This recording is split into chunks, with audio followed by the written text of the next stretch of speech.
दोस्तों, मेरा नाम है मोहित और आपका स्वागत हमारे यूट्यूब चैनल यूनिवर्सिटी चैंपियन में। तो जैसा कि आप जानते हो, आपका जो पेपर होने वाला है हिंदी, सिनेमा और साहित्य माइनर सब्जेक्ट, उससे संबंधित आपके सामने मैं पूरा का पूरा एग्जाम पैटर्न बताने वाला हूँ। किस प्रकार से एग्जाम पैटर्न आएगा, सिलेबस क्या रहेगा और इंपॉर्टेंट 3-4-5% बता दूंगा, वो पढ़ लेना। उनको पढ़कर आप पास हो जाओगे।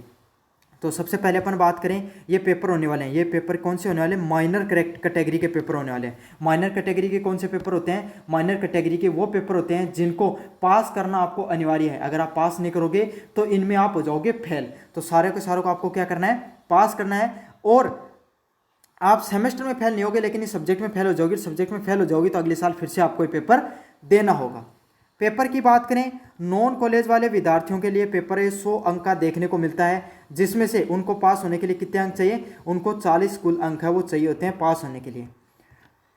रेगुलर वाले विद्यार्थियों के लिए 70 नंबर का पेपर होता है प्लस 30 अंक का इंटरनल एग्जाम होता है। इसमें से आपको पास होने के लिए 70 में से कितने अंक चाहिए?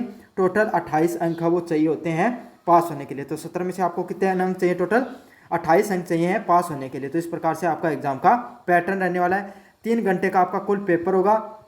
आपका पेपर वो 3 सेक्शन में देखने को मिलेगा, जिसमें से किस प्रकार से होगा आपके सामने?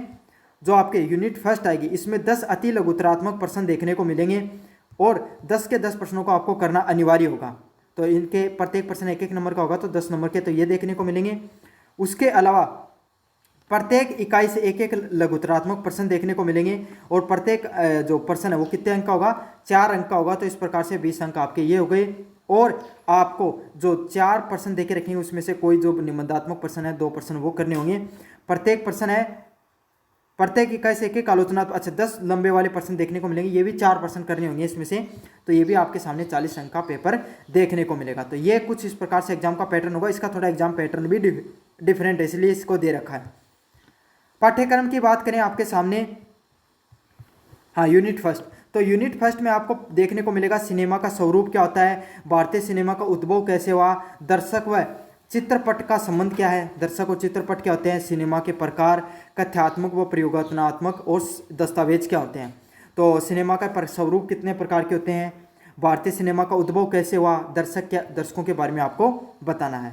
इकाई नंबर 2 के बारे में बात करें, सिनेमा का इतिहास किस प्रकार से रहा, सिनेमा के आरंभिक युग में 60 के दशक और उसके बाद में न्यू वेव सिनेमा। तो अब 60 के दशक के बाद में जो नया टेलीविजन वाला सिनेमा देखने को मिला था ना, उससे संबंधित। अगले वाला क्या है? इंटरनेट और सिनेमा से संबंधित आपके सामने प्रश्न देखने को मिलेंगे।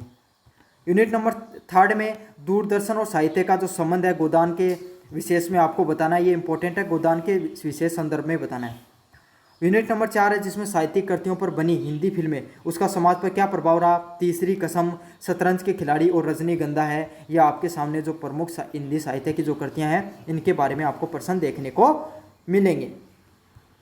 अब मैं आपको बताऊं वो 3-4 इंपॉर्टेंट क्वेश्चन जिनको आपको पढ़ के चले जाना। पहला प्रश्न है, भारतीय सिनेमा के उद्भव और उसके स्वरूप को बताइए। तो भारतीय सिनेमा है उसका उद्भव किस प्रकार से होता है और उसके स्वरूप को आपको बताना है। ये भी काफ़ी मोस्ट इंपॉर्टेंट प्रश्न है। अगले वाले प्रश्न की बात करें, कथात्मक, प्रयोगात्मक और दस्तावेज सिनेमा के प्रकारों की विवेचना कीजिए। तो कथा के रूप में जो सिनेमा को बताया जाता है, प्रयोग के रूप में सिनेमा को बताया जाता है और दस्तावेजी जो सिनेमा होता है उसके प्रकारों की आपको क्या करनी है? विवेचना करनी है। अगला प्रश्न है, भारतीय सिनेमा के इतिहास व आरंभिक युग के बारे में बताइए। तो भारतीय सिनेमा का जो युग है, भारतीय सिनेमा का में जो इतिहास और आरंभिक युग है उसके बारे में वर्णन करना है। और 60 के दशक के बाद नए वेब सिनेमा एवं इंटरनेट सिनेमा के संदर्भ में आपको क्या करनी है? चर्चा करनी है। यूनिट नंबर 3 की बात करें, दूरदर्शन और साहित्य के संदर्भ में व्याख्या कीजिए। तो दूरदर्शन हो गया आपके सामने और साहित्य के संबंध में आपको क्या करनी है? व्याख्या करनी है। अगले वाला, गोदान के संदर्भ में जो दूरदर्शन और साहित्य के संबंध में विवेचना कीजिए। तो गोदान के विशेष संदर्भ में दूरदर्शन और साहित्य के संदर्भ में उसकी विवेचना करनी है।